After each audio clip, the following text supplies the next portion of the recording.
مشکات میں یہ حدیث موجود ہے، ان ابی ذر، ابو ذر غفاری رضی اللہ عنہ، یعنی کہ ان کا یہ پورا نام تھا ابو ذر غفاری، قال وہ فرماتے ہیں دخلت علی رسول اللہ، میں ملاقات کرنے کے لیے گیا رسول اللہ صلی اللہ علیہ وسلم کے پاس، فقلت تو میں نے کہا اوصنی، مجھے کچھ نصیحت کیجیے آپ۔ دیکھیں اوصنی ہم وصیت بھی ترجمہ کر سکتے ہیں، لیکن اردو میں وصیت ہم عام طور پہ موت کے وقت کہی جانے والی بات کو کہتے ہیں، تو بنیادی مطلب اس کا ہوتا ہے اہم بات جس پر کہ ہم عمل کریں، وہ بات بتائیے۔ تو انہوں نے کہا کہ اے اللہ کے رسول مجھے نصیحت کیجیے۔ آپ صلی اللہ علیہ وسلم نصیحت تو کرتے ہی رہتے تھے صحابہ کو، لیکن اس کے باوجود بعض ایسے خاص مواقع ہوتے ہیں یا انسان کی اپنی کوئی دل کی کیفیت ایسی ہوتی ہے جب انسان کو یہ محسوس ہو رہا ہوتا ہے کہ اس وقت مجھے اگر کوئی اچھی بات بتا دے تو دل زیادہ کھلا ہوا ہے عمل کرنے کے لیے۔ بعض حالات ایسے پڑے ہوئے ہوتے ہیں، دل کی نرمی زیادہ محسوس ہو رہی ہوتی، رقت قلب طاری ہوتی ہے انسان کے اوپر، تو ایسے میں پھر انسان چاہتا ہے کہ خصوصی طور پہ مجھے کوئی بات بتا دے۔ تو ہو سکتا ہے ایسی ہی کوئی صورتحال ابو ذر کے ساتھ بھی ہو، تو انہوں نے کہا اوصنی، مجھے نصیحت کیجیے۔ قال آپ صلی اللہ علیہ وسلم نے فرمایا اوصی کا بتقوی اللہ، میں تم کو اللہ سے ڈرنے کی نصیحت کرتا ہوں، تم کو میں تقوی کی نصیحت کرتا ہوں۔ فَإِنَّهُ أَزْيَنُ لِأَمْرِكَ كُلِّهِ، کیونکہ یہ تمہارے سارے معاملات کو درست کرنے والا ہے۔ تو یہ پلے باندھ لیں ہم کہ ہم تقوی کے ساتھ معاملہ کریں، خدا خوفی کے ساتھ، کہ اللہ مجھ کو دیکھ رہا ہے، چاہے ہم غصے میں ہوں، خوشی کی حالت میں ہوں، تنہائی میں ہوں، مجلس یا محفل میں ہوں، اللہ کا تقوی اختیار کریں کہ اللہ دیکھ رہا ہے اور اللہ حساب لے گا۔ قلت فرماتے ہیں میں نے کہا زدنی، کچھ اور نصیحت فرمائیے۔ قال آپ صلی اللہ علیہ وسلم نے فرمایا علیک بتلاوت القرآن، تم قرآن کی تلاوت کو لازم کر لو اپنے لیے، وذکر اللہ عز و جل، اور اللہ کے ذکر اللہ عز و جل کے ذکر کو بھی لازم پکڑ لو، یعنی اس کا بڑا اہتمام کیا کرو۔ فَإِنَّهُ ذِكْرٌ لَكَ فِي السَّمَاءِ، کیونکہ اس کی وجہ سے تم آسمان میں یاد کیے جاؤ گے، وَنُورٌ لَكَ فِي الْأَرْضِ، اور زمین میں وہ تمہارے لیے روشنی ہے۔ صراط مستقیم کو دیکھنے کے لیے بھی ہم کو نور چاہیے، اور وہ نور کہاں پر ہے؟ اللہ کے ذکر میں دل کھلتے ہیں، اور قرآن ہدایت ہے، اور ہدایت کے لیے ہمیں یہ نور جو ہے اس کی ضرورت ہوتی ہے۔ تو تین چیزوں کی وصیت کی یہاں پر، اللہ کا تقوی اختیار کرنے کی، قرآن کی تلاوت کثرت سے کرنے کی، اور اللہ کا ذکر کرنے کی۔ ہم نے پڑھا ہے سورہ بقرہ میں فاذکرونی اذکرکم، تم مجھ کو یاد کرو تو میں تم کو یاد کروں گا۔ جب ہم اللہ کو یاد کر رہے ہوتے ہیں، اللہ ہمیں یاد کر رہا ہوتا ہے، اور یقیناً انسان کا دل کھلتا ہے، انسان کے اندر باطنی بصیرت پیدا ہوتی ہے، انسائٹ پیدا ہوتی ہے انسان کے اندر۔ ایمان کو ایکسپلین کرنا آسان کام نہیں ہے۔ جیسے روایات میں آتا ہے ایک شخص کسی کے پاس گیا اور جا کر کہا کہ علمنی المحبہ، مجھ کو محبت کی تعلیم دیجئے، مجھے سکھائیے محبت کیسے کی جاتی ہے۔ انہوں نے کہا کوئی محبت سکھائی تھوڑی جاتی ہے، محبت تو ہو جاتی ہے۔ تو بہت ہی دلائل دینا، بہت ہی ایکسپلین کرنے کی کوشش کرنا کہ تم یوں اللہ کو مانو، دیکھو اللہ یہ ہے، یہ ہو سکتا ہے افیکٹو ہو سکتا ہے افیکٹو نہ ہو۔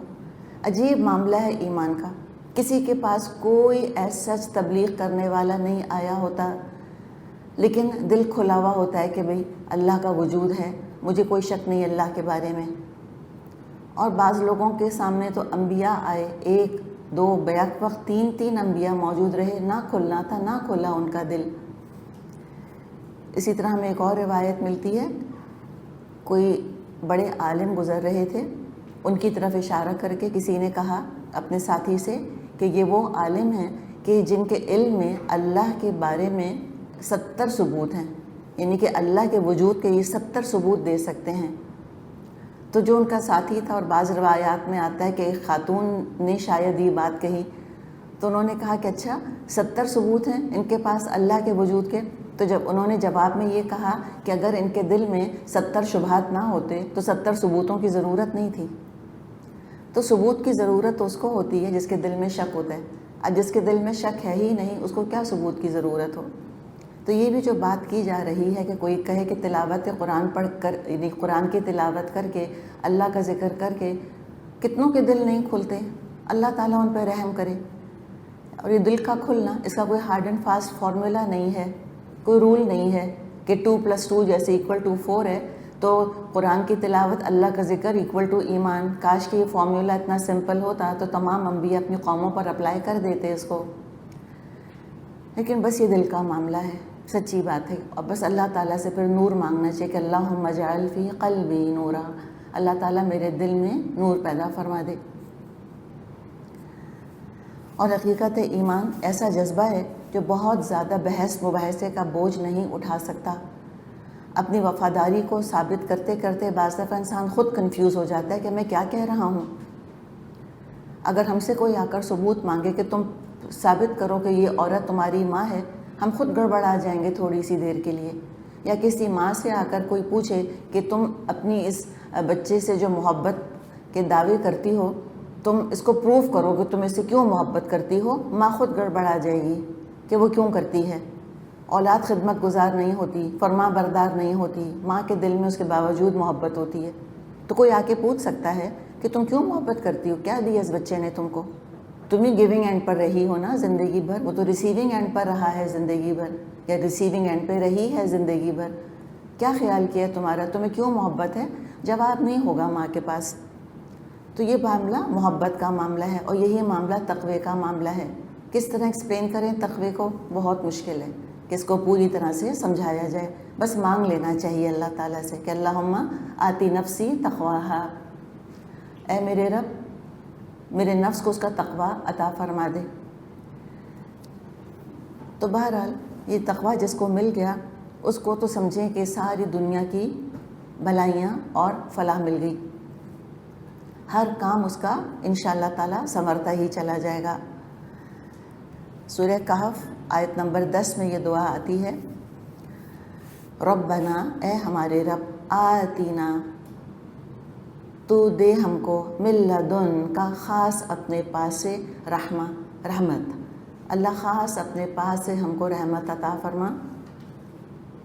اور یہ لدن کا لفظ استعمال کیا جاتا ہے جب کوئی بظاہر ذرائع، اسباب، ویز اینڈ مینس نظر نہ آ رہے ہوں۔ ہم جانتے ہیں کہ اسباب اختیار کرنا دین کا حصہ ہے، توکل کا حصہ ہے۔ توکل کا مطلب ہے کہ جو کچھ انسان کے پاس ذرائع ہیں، جو ویز اینڈ مینز ہیں، ان کو پوری طرح ڈپلوائے کرے، پوری طرح امپلوائے کرے، پوری طرح استعمال کرے، اپنی پوری کوشش کرے، اور پھر اللہ پہ توکل کرے، نتیجہ اللہ پر چھوڑ دے۔ لیکن بعض دفعہ ہو سکتا ہے کہ ایسی حالت ہو جس کو حالت اضطرار کہا جاتا ہے، اتنی شدید بے بسی، اتنی شدید مجبوری کہ کوئی اسباب اور ذرائع بھی مہیا نہیں ہیں، کچھ نظر ہی نہیں آ رہا، کوئی مددگار نظر نہیں آ رہا، کوئی سبب نہیں مل رہا، تو کیا ایسے موقع پہ دعا بھی نہیں کریں گے اللہ تعالیٰ سے؟ نہیں، بالکل دعا کریں گے، اس لیے کہ دعا خود سبب ہے۔ دعا بہت قوی چیز ہے، بڑی پوٹنٹ چیز ہے دعا۔ تو کہا کہ اللہ تعالیٰ بس تو ہی اپنی طرف سے رحمت نازل فرما دے، وَحَيِّئْ لَنَا مِنْ أَمْرِنَا رَشَدًا، اور ہمارے مقصد میں کامیابی کا سامان بہم پہنچا دے۔ اللہ ہمارے لیے کامیابی کے سامان فراہم فرما دے۔ تو کامیابی کے سامان اگر کوئی چاہتا ہے تو اس میں سے 2 چیزیں ہمارے سامنے آئیں، حدیث کے مطابق تقویٰ، اور قرآن کے مطابق دعا۔ تقویٰ اللہ کا اختیار کریں اور اللہ تعالیٰ سے دعا کیا کریں۔ اب کوئی کہے کہ تقویٰ کیسے اختیار کریں، وہ تو پہلے ہی ایکسپلین کر چکے ہم، اس کا جواب کسی کے پاس نہیں ہے۔ یہ اپنے دل سے سوال پوچھیں اور دل ہی جواب دے گا، اور فطرت ہی گائیڈ کرے گی انشاءاللہ تعالیٰ۔ ہاں، تقوی کے حصول کے لیے اگر دل چاہتا ہے کہ اللہ میرا تقویٰ بڑھ جائے، تو پھر قرآن کی تلاوت کثرت سے کریں اور تدبر کیا کریں قرآن کے اوپر، اور اللہ کو یاد کیا کریں۔ قیاما وقعودا ولا جنوبہم، کھڑے اور بیٹھے اور کروٹوں کے بل اللہ ہی اللہ کیا کریں، تو انشاءاللہ تعالیٰ دل کھلتا چلا جائے گا۔ ربنا آتنا من لدنک رحمہ وہیئ لنا من امرنا رشدا۔ اب کوئی مشکل زندگی میں پڑی ہوئی ہے، اس کو تصور میں لائیے، اللہ تعالیٰ سے دعا کریں، اور جو اجتماعی بلا اس وقت دنیا پہ نازل ہوئی ہوئی ہے وہ تو ہمارے ذہنوں سے اوجھل ہوتی ہی نہیں۔ اللہ تعالیٰ ہم کو اس مصیبت سے، اس بلا سے، اس کووڈ سے نجات دے، اس کو بھی ضرور ذہن میں ہم رکھیں کہ اللہ تعالیٰ بس اب زندگی ہماری نارمل ہو جائے۔ اللہ ہم تیری طرف لوٹتے پلٹتے ہیں، اللہ ہم استغفار کرتے ہیں، اللہ کوئی یقیناً ہماری بدعمالیاں ہوں گی کہ تیری رحمت نے ہم سے منہ موڑ لیا ہے، اللہ تعالیٰ دوبارہ ہم پر اپنی رحمت نازل فرما دے اور اللہ ہمارے معاملے آسان کر دے۔ چلیے بہت دل سے اللہ تعالیٰ سے مانگے، کوئی معاملہ کہیں پھنسا ہوا ہو، نوکری کا، کاروبار کا، کوئی دقت ہو رہی ہے کمانے میں، کوئی اولاد کی طرف سے، رشتہ داروں کی طرف سے، کوئی صحت کی طرف سے پریشانی ہے، دین پر چلنا چاہ رہے ہیں، نہیں چل پا رہے، رکاوٹیں آ رہی ہیں، مددگار نہیں مل رہے، حالات جو ہیں وہ سازگار نہیں ہیں، کنڈیوسو نہیں ہے انوائرمنٹ، کوئی بھی چیز ہو سکتی ہے، دین دنیا کی کوئی مشکل، کوئی پریشانی اگر پڑی ہوئی ہے ذاتی یا اجتماعی، اس کو تصور میں لے آئیے اور اللہ تعالیٰ سے دل سے مانگیں، دعا ضرور بالضرور قبول ہوتی ہے۔ دعا مانگنا خود بہت بڑی نعمت ہے، الحمدللہ۔ چلیں اللہ سے مانگتے ہیں۔ آمین یا رب العالمین۔